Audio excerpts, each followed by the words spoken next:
추석을 앞두고 큰 태풍이 지나가면서 마음 아픈 분들도 또 많이 주변에 있는 것 같습니다. 하나님의 위로가 함께 하시기 바라고 힘있게 극복되기를 축복합니다. 지난주에 기도에 관한 이야기를 함께 나누었습니다. 사실 오늘 이제 주기도문에 관한 내용들은 우리가 너무 잘 알고 있는 얘기여서 그냥 넘어갈까 하다가 이 부분을 좀 함께 나누었으면 좋겠다라고 하는 그런 마음이 제가 강하게 와서 이 말씀을 준비를 했습니다. 우리 잘 알고 있는 주기도문이죠. 교회 다니는 사람 치고는 이 주기도문을 모르는 분들은 아마 거의 없으리라고 생각을 합니다. 말 그대로 주기도문입니다. 볼륨 좀 낮춰주세요. 말 그대로 주기도문입니다. 주님께서 우리에게 가르쳐 주신 기도입니다. 오늘 성경은 이렇게 시작합니다. 그러므로 너희는 이렇게 기도하라. 이렇게 예수님 말씀하시고 그 이후에 주기도문을 쭉 이렇게 알려주셨습니다. 주님의 기도문, 주님께서 가르쳐 주신 기도문, 주님께서 이렇게 기도하라고 말씀하신 이 기도문, 우리는 주일마다 이 기도를 찬양으로 하지요. 대표 기도자가 나와서 기도를 합니다. 정말 정성껏 준비해서 오늘도 기도를 해주셨습니다. 우리 김대회 권사님께서. 그렇게 기도를 할 때에는 나의 믿음, 나의 삶, 나의 신앙, 또 성경에 나와 있는 것들, 세상의 모든 일들을 한꺼번에 담아서 하나님 앞에 이렇게 고백하는 기도를 한 것이지만 그 기도 속에 모든 것이 담길 수는 없습니다. 그래서 우리는 기도가 끝나면 주기도문을 다시 노래함으로써 주님께서 가르쳐 주신 이 기도 속에 모든 것이 담겨 있거든요. 그 기도를 다시 한번 고백함으로 우리의 모든 기도를 완성해서 하나님 앞에 올려드리는 이런 시간을 갖는 겁니다. 보통 교회들이 이제 이렇게 대표 기도를 마치면 성가대가 기도송을 합니다. 근데 저희 교회는 그렇게 하지 않고 주기도문을 하는 이유는 바로 그런 이유 때문에 그렇습니다. 오늘 저는 이 주기도문을 함께 여러분들과 나누면서 주기도문 속에 담겨 있는 우리 주님의 마음을 좀 헤아렸으면 좋겠고 우리들의 삶의 현장과 형편들을 다시 한번 돌아보는 그런 기회가 되었으면 좋겠습니다. 요즘 그 유럽뿐만 아니라 우리나라도 마찬가지고 또 미국 쪽도 그렇고 주님께서 정말 기뻐하시는 신앙의 회복 이런 면에서 상당히 실패하고 있다는 생각을 합니다. 유럽 같은 경우에는 이미 기독교인이라고 하면서도 교회 나가지 않는 사람들이 거의 태반이고 또 미국도 그런 경향들이 좀 많아지고 있습니다. 우리나라도 점점 더 그런 것 같습니다. 이걸 이제 우리나라에서는 가나안 성도라고 표현합니다. 가나안, 거꾸로 하면 안 나가잖아요. 그러니까 나는 예수님을 믿기는 하는데 교회는 안 나가. 이런 사람을 이제 가나안 성도라고 합니다. 유럽 사회를 둘러보면 점점 이 신앙과 상관없는 사회가 되어가고 있습니다. 유럽이 기독교 사회, 기독교 국가 아닌 것 같습니다. 무슬림이 상당히 많이 들어와 있고 또 심지어는 불교에서 말하는 영성적인 그런 것들을 추구하면서 불교가 좋다 이런 사람들도 많아지고 있습니다. 몇 년 전에 달라이 라마가 유럽을 방문했을 때 이 사람이 연설을 하면서 매우 불교적인, 정말 불교적인 그런 그 강연 내용을 그 중에 이제 한마디를 했는데 그가 했던 얘기는 이런 겁니다. 이렇게 말했습니다. There is no external creator. 밖에 하나님 없다. 저 밖에 초월자 하나님 그런 거 없다. Only one creator is your internal mind. 창조주 하나님은 네 속에 있다. 네 속에. 이렇게 얘기했습니다. Only creator is your internal mind. 창조주는 네 속에 있다. 이 말은 무슨 말이냐면 수양을 통해서 너의 가능성을 끄집어내라, 이런 얘기예요. 다시 바꿔 말하면 이 대표적인 수양 종교인 불교를 정확하게 표현한 얘기라고 생각을 합니다. 이 말에 막 사람들이 매료가 되는 거예요. 그래, 하나님은 없어. 내 안에 있는 거지. 내가 열심히 이렇게 수양도 하고 또 참선도 하고 그러면 이 안에 있는 것이 다 나오는 거야, 이렇게 생각을 합니다. 그래서 요즘엔 점점 인도 종교라든가 불교라든가 이런 힌두교라든가 이런 쪽의 것들에 마음을 쏟고 있는 것을 보게 됩니다. 여러분, 그렇지 않습니다. 여러분, 위기의 순간이 다가왔을 때 어떤 위기의 순간에 내 속에 있는 나가 나를 구해내는 게 아니에요. 여러분, 어떤 사람이 깊은 밤에 산길을 혼자 걸어가고 있다고 생각합시다. 혼자 깊은 밤에 산길을 걸어가는데 막 무서운 맹수가 나오는 곳이고 또 얼마 전에는 거기서 강도 살인 사건도 일어나고 이런 곳을 걸어간다고 여러분 생각해 보세요. 그렇게 걸어가고 있는데 한참 가다가 두렵고 무서우니까 스스로가 생각할 때에 그래, 괜찮아. 나는 괜찮아. 내 안에는 이걸 이겨낼 수 있는 힘이 있어. 이렇게 생각하면 두려움이 다 사라집니까? 여전히 두려운 겁니다. 여전히 무서운 겁니다. 그런 게 아니거든요. 여러분, 오늘 우리는요, 무서운 숲길을 혼자 걸어가고 있는 이 나그네와 같이 우리 인생을 그렇게 살고 있어요. 우리가 무슨 일을 만나는지 알지 못하고 어떤 순간에 갑작스럽게 삶을 완전히 무너뜨려 버리는 이런 일들이 우리에게 다가오고 있는 것입니다.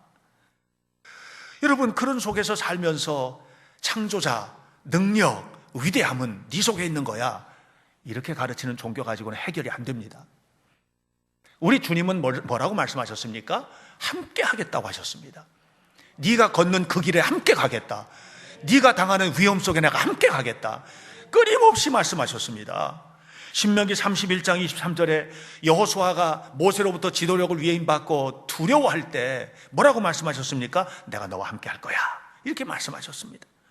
열왕기상 11장 38절에서 여러분, 솔로몬이 이제 다윗으로부터 왕위를 위임받고 새로운 나라를 열어야 되는데 정치적으로 굉장히 복잡했습니다. 그 당시에 형제들 사이에 여러 가지 어려움도 있었고, 그렇게 힘들어할 때 하나님께서 솔로몬에게 말합니다. 내가 너와 함께 있으리라, 이렇게 말씀하셨습니다. 이사야 41장 10절 너무나 유명하지 않습니까? 두려워하지 마라, 내가 너와 함께 하리라. 놀라지 마라, 나는 내 하나님이 됨이라. 내가 너를 굳세게 하리라. 참으로 너를 도와주리라. 참으로 나의 의로운 오른손으로 너를 붙들리라, 이렇게 말씀하셨습니다. 이게 무슨 얘기냐 하면 네 속에 위대함이 있으니까 그걸 기대고 참선하고 수양하고 노력해서 그거 끄집어내서 살아, 이 얘기가 아니고 너의 당하는 그 어려움은 너 힘으로 이길 수 없으니 내가 너와 함께 할 거야. 내가 너를 도와주겠다, 이렇게 말씀을 하시는 것입니다. 예레미야가 하나님으로부터 소명을 받습니다. 그 소명은 뭐냐면 이스라엘 백성들이 너무 죄를 졌으니까 이 사람들이 이제는 망하게 될 거다. 가서 선포해라. 잘못된 거 선포해라. 돌아서라고 해라. 이 예레미야가 그걸 못하겠는 거예요. 왜냐하면 지금 왕 앞에도 선포해야 되고 고관들에게 말해야 되고 하는데 이게 맞아 죽게 생겼잖아요.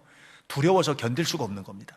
그때 예레미야 1장 8절에 주님이 말씀하십니다. 너는 그들 때문에 두려워하지 마라. 내가 너와 함께하여 너를 구원하리라, 이렇게 말씀하셨습니다.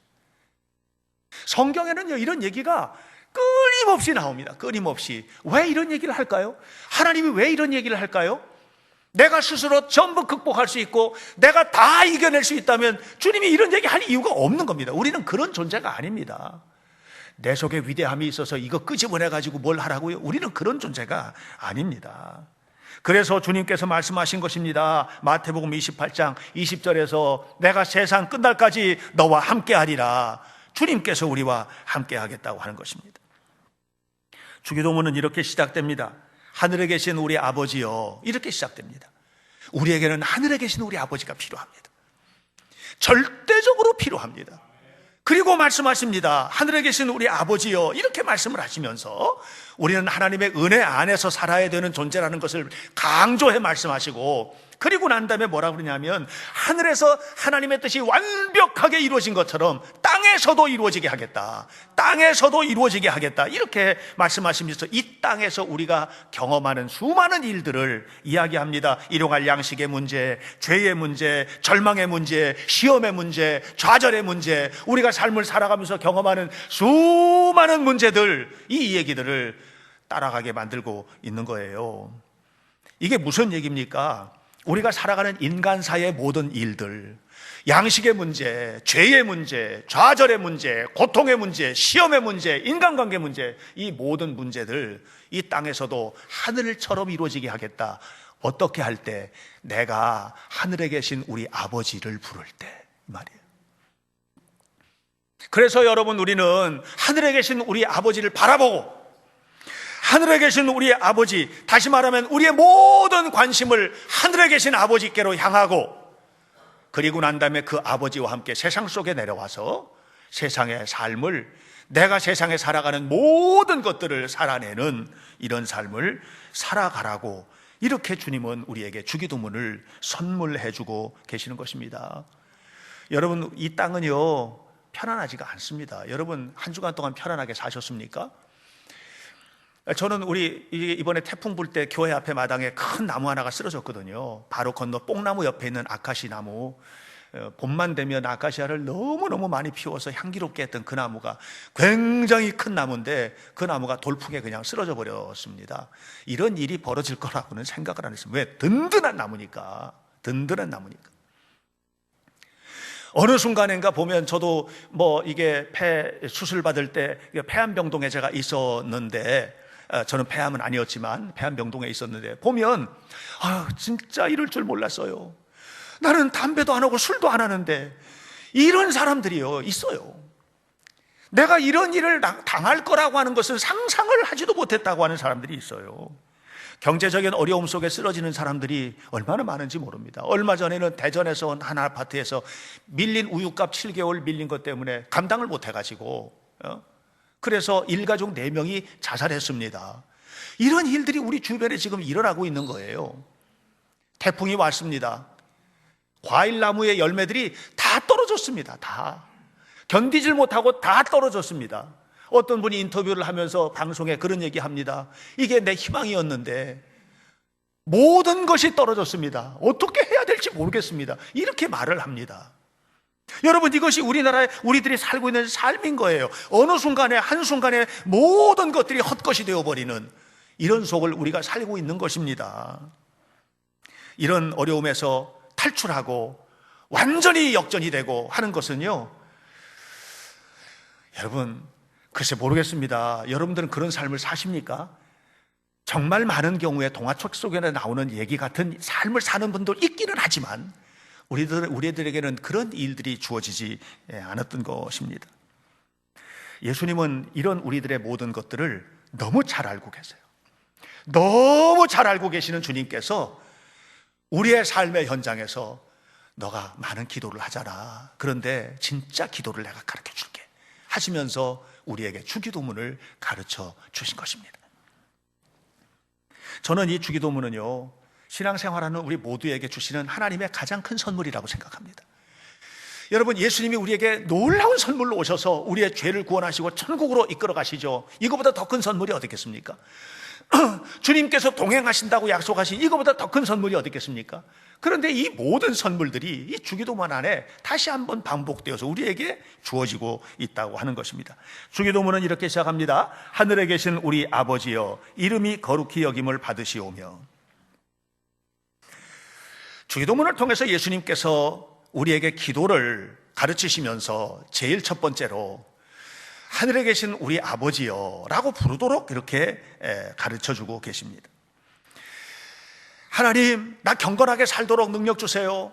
하나님, 나 성령으로 충만하게 해주세요. 나 권능의 사람 되고 싶어요. 이런 기도가 아니고 하늘에 계신 우리 아버지여, 이름이 거룩히 여김을 받으시옵소서, 이렇게 기도하라는 겁니다. 여러분, 우리들의 신앙생활의 목표는 엄청난 권능을 받는 게 아닙니다. 주님께서 우리에게 원하시는 진짜 소중한 신앙생활의 목표는 뭐냐면 내 삶을 통해서 하나님의 이름이 존귀히 여기게 되는 겁니다. 하나님의 이름이 거룩하게 되는 것입니다. 이것이 우리 신앙생활의 목표가 돼야 돼요. 목표가 돼야 돼요. 그리하면 내가 이 모든 것을 너희에게 주리라 이렇게 말씀하셨잖아요. 그 다음에는 하나님께서 다 주시리라고 저는 믿습니다. 우리 하나님 살아계시니까. 여러분, 우리 목표를 조정하셔야 돼요. 내 삶을 통해서, 내 말을 통해서, 내가 행하는 모든 것들을 통해서 하나님의 이름이 과연 거룩히 여김을 받으시고 계신가? 태양볕이 내리쬐이는 밑에 돌멩이가 하나 있어요. 이 돌멩이는요, 따뜻하게 되게 해주세요. 기도할 필요가 없습니다. 그냥 태양볕 밑에 있으면 그 돌멩이는 시간 지나면 그냥 따뜻해지는 거예요. 나중에는 뜨거워서 만질 수 없을 만큼 뜨겁게 되는 거거든요. 우리가 하나님의 이름을 거룩하게 하고 하나님 안에 살아가는 것은 바로 그런 것입니다. 하나님 앞에 있을 때, 하나님의 이름이 내 삶을 통해서 거룩하게 될 때, 그때 하나님이 나를 통해서, 내 삶을 통해서 이루실 일들은 그거는 우리의 상상을 초월한 놀라운 역사가 될 것이라고 저는 믿습니다. 한국유리를 창업하신 최태섭이라고 하는 분이 계십니다. 이분은 원래 만주에서 사업을 했습니다. 만주에서 사업을 하는데, 만주에서 사업을 하다가 공산 정권이 들어서서 공산화가 되니까, 그러니까 이제 거기서 쫓겨나게 된 건데, 그냥 쫓아내면 좋은데 그게 아니고 인민재판에 걸어서 죽이려고 하는 겁니다. 그래서 최태섭 씨가 인민재판에 서게 된 겁니다.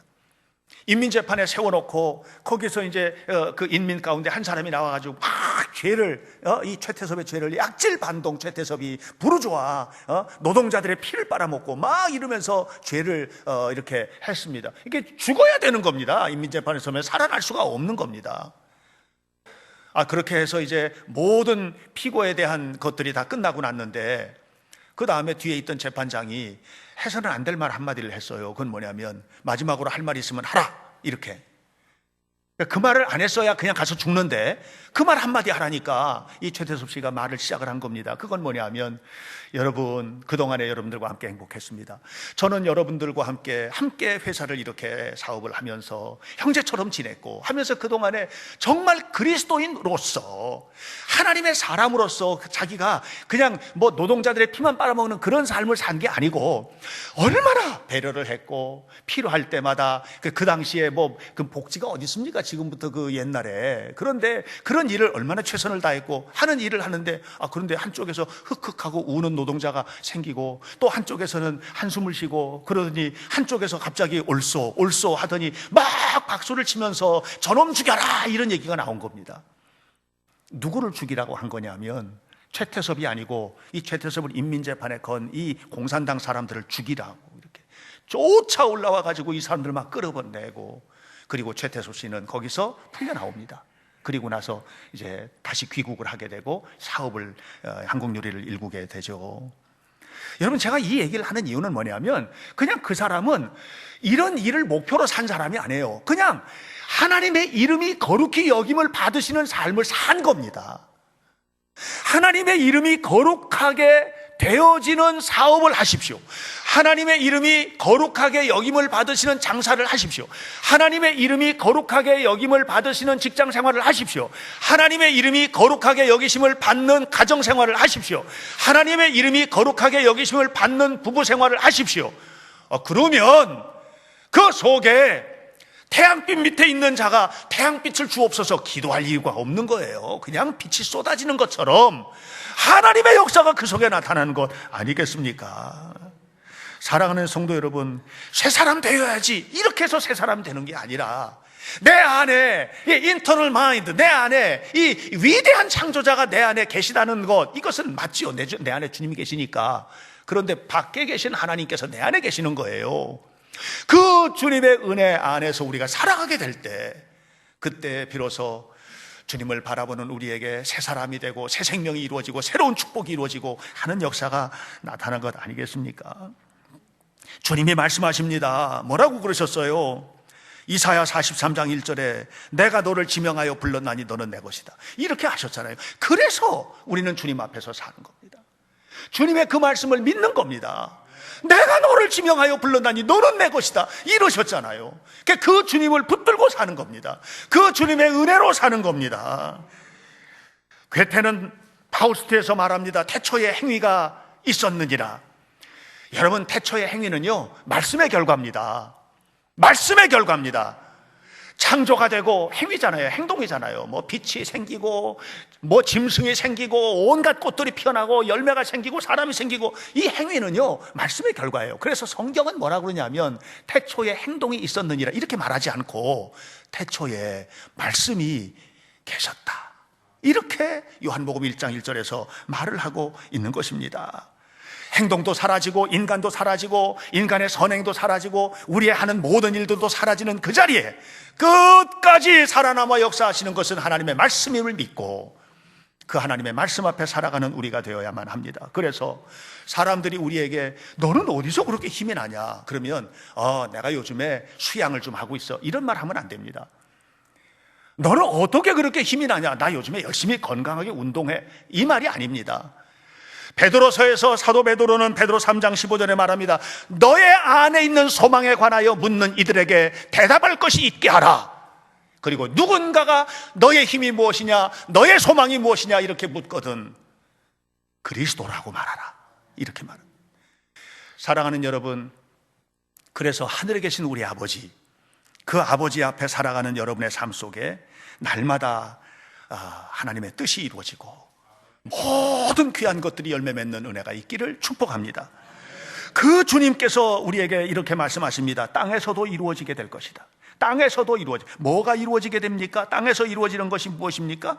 그 밑에 12절 13절에 나오는 모든 것들이 땅에 속한 것들이에요. 이 모든 것들이 이루어지게 되겠다, 이루어지게 되겠다는 거예요. 니체는 자라투스트라는 이렇게 말하였다.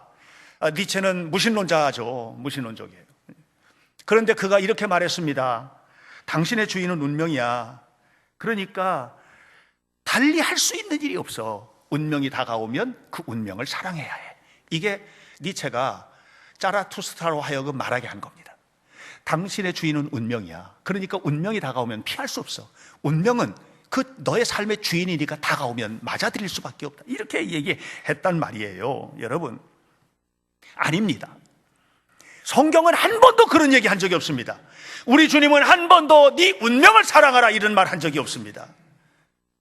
우리 주님께서는 그렇게 말씀하지 않으셨어요. 예수님이 나인성에 살고 있는 청년이 죽었을 때 청년이 그 어머니, 이 과부가 자기 아들이 죽은 거예요. 청년 아들이. 그걸 메고 나올 때 그 앞에 서가지고 운명이다, 네 아들은 죽었잖아, 이 운명을 받아들여, 이렇게 말씀하지 않고 청년아 일어나라 이렇게 말씀하시고 죽은 청년을 일으켜 세운 겁니다. 여러분, 이 메시지가 우리에게 주는 의미를 알아야만 합니다. 우리의 삶 속에 다가오는 운명들은 이건 그냥 받아들이라는 게 아니에요. 주님과 함께 동행할 때 주님의 역사가 나타나는 현장 속에서 극복하고 이겨내는 은혜가 있게 되기를 주의 이름으로 축복합니다. 아들이 지금 강물에 빠져가지고 죽어가고 지금 물속에 빠졌는데 아들에게 아버지가 옆에 서가지고 아들아 너가 여기까지인가 보다, 너하고 나의 운명은, 자 운명을 받아들여라, 이렇게 말하는 아버지가 있겠습니까? 여러분, 하늘에 계신 우리 아버지는 우리가 당하는 모든 일들을 운명으로 받아들이라고 말씀하지 않습니다. 이겨내시기를 축원합니다. 함께 하시겠다고 약속하셨습니다. 반드시 이겨내게 되시기를 주의 이름으로 축원합니다. 이렇게 말씀하시는 주님께서 말합니다. 너희에게 주어진 모든 것들, 그거는 그냥 지나가는 것이 아니야. 운명처럼 다가온 것이 아니야. 이겨내야 돼. 극복해야 돼. 그래서 이렇게 기도해라. 나에게 일용할 양식을 주옵소서. 일용할 양식이 뭡니까? 여러분, 우리에게서 일용할 양식은 이거 그냥 밥 먹는 거 얘기해서는 안 됩니다. 일용할 양식, 하나님 주신 말씀을 잘 받아들여라, 이렇게 이해해서도 안 됩니다. 여기서 지금 말씀하신 일용할 양식은 일용할 양식을 먹고 우리가 활동하는 모든 활동의 범위를 말합니다. 다시 말하면 내가 육으로 살고 있는 동안에 살아가는 육체적인 모든 활동의 영역들, 주님, 하늘에 계신 아버지께서 이기게 하옵소서, 이 기도인 거거든요. 이게 우리의 사소한 일상, 우리가 삶을 살아가는 모든 일들 속에 일용할 양식은 필요합니다. 우리가 행하는 모든 과정 속에서 하나님은 도와주기를 원하시는 것입니다. 일용할 양식을 주옵소서, 일용할 양식을 주옵소서. 하나님 앞에 기도하면서 우리의 가정생활, 우리의 경제생활, 우리의 건강생활, 우리의 부부생활, 우리의 모든 것들, 우리가 행하는 일들 하나하나가 하나님의 도우심으로 극복되기를 원하는 하나님의 마음, 이것이 바로 일용할 양식 속에 담겨져 있는 것입니다. 뿐만 아니라 주님은 이렇게 말씀을 하셨습니다. 죄 지은 자, 우리에게 죄 지은 자를 사하여 준 것 같이 우리 죄를 사하여 주옵시고 우리를 시험에 들게 하지 마옵시고 악에서 구하옵소서, 이렇게 기도하라는 겁니다. 여기에는요, 인간을, 이 인생을 끌고 가고 있는 굉장히 중요한 이 인간관계의 어떤 원리, 이 원리를 극복하라는 주님의 말씀이 이 속에 담겨져 있어요. 다시 바꿔 말하면 이게 무슨 얘기냐면, 여러분, 사람들의 마음속에 자리 잡고 있는 굉장히 피할 수 없는 원칙 중에 하나가 뭐냐면 복수의 법칙입니다. 복수의 법칙. 이게 사소하게 볼까요? 이제 부부 생활할 때도 당신 그렇게, 너 그렇게 해봐, 당신 그렇게 하면 나는 이렇게 할 거야. 이것도 전부 다 복수의 법칙이 있는 것이고요. 아이들한테 너 공부 그렇게 안 해? 그럼 엄마가 너 그거 안 해줄 거야? 이거 전부 다 복수의 법칙. 그러니까는 삶을 살아가면서 이 복수라고 하는 것이 원수지간에만 맺어지는 것이 아니라 우리 일상생활 속에서 살아가는 모든 관계의 법칙 속에 이 복수의 법칙이 있어요. 그렇게 하면 나는 이렇게 하겠다. 나에게 이를, 나도 이를. 나에게 눈을, 나도 눈을. 그래서 이에는 이, 눈에는 눈이라고 하는 이 복수의 법칙이 인류 역사상 최초의 인간으로부터 지금까지 흘러내려오는 이 어떻게 피할 수 없는 이 원죄를 짊어지고 있는 모든 인간에게 주어진 법칙이라는 말이에요. 그런데 주님이 뭐라고 그래요? 나에게 죄 지은 자에게 죄를 갚지 말게 하시고, 나에게 악을 지은 자에게 악도 갚지 말게 하시고, 나의 시험에 들지 말게 하시고, 하나님의 은혜 속에 살게 하옵소서. 일용할 양식은 우리 육에 관한 모든 활동의 범위를 말한다면 바로 이 뒷부분은 우리의 정신과 마음에 관련된 모든 영역의 생각과 사상의 법칙을 말하는 겁니다. 그러니까 다시 말하면 하늘에 계신 우리 아버지여 부르고 난 다음에 이 땅에 하나님의 뜻이 이루어져야 되는데, 이 땅에 이루어지는 하나님의 뜻이라고 하는 것은 우리의 육체적인 활동, 우리의 정신적인 활동과 관련된 모든 범위 속에 하나님의 뜻이 땅에 이루어지게 하옵소서라는 기도인 것입니다. 주님은 이렇게 말씀을 하십니다. 이 복수의 법칙대로 살지 마라. 악을 악으로 갚지 말아라. 누가 오른뺨을 때리면 왼뺨을 돌려대라. 누가 속옷을 달라 하면 겉옷까지 주어라. 오리를 가자 하면 심리도 같이 가주어라. 이렇게 사는 것이 그리스도인다운 것이다. 그리스도인다운 것이다. 이렇게 이야기를 하고 있습니다. 이거는요, 아무나 못 살아요. 예수님을 믿어도 시시하게 믿는 사람은 이렇게 못 살아요. 이 속에서 부해가 치밀어 오르는데 어떻게 참아요? 내 마음으로 동의가 안 되는데, 어떻게 하나님의 뜻이 이루어집니까? 여러분, 항상 우리가 어떤 행동을 하거나 할 때는 머리로 이해가 되고 마음으로 동의가 된 것을 행동으로 옮기거든요. 근데 주님은 그렇게 하지 말라는 거예요. 말씀이 너를 움직이게 하라는 거예요. 근데 우리는 그렇게 살지 않거든요. 그러니까 여러분, 이 주기도문 속에 엄청난 게 담겨 있는 겁니다. 오늘 우리는 주기도문 정신을 바로 알아야만 합니다.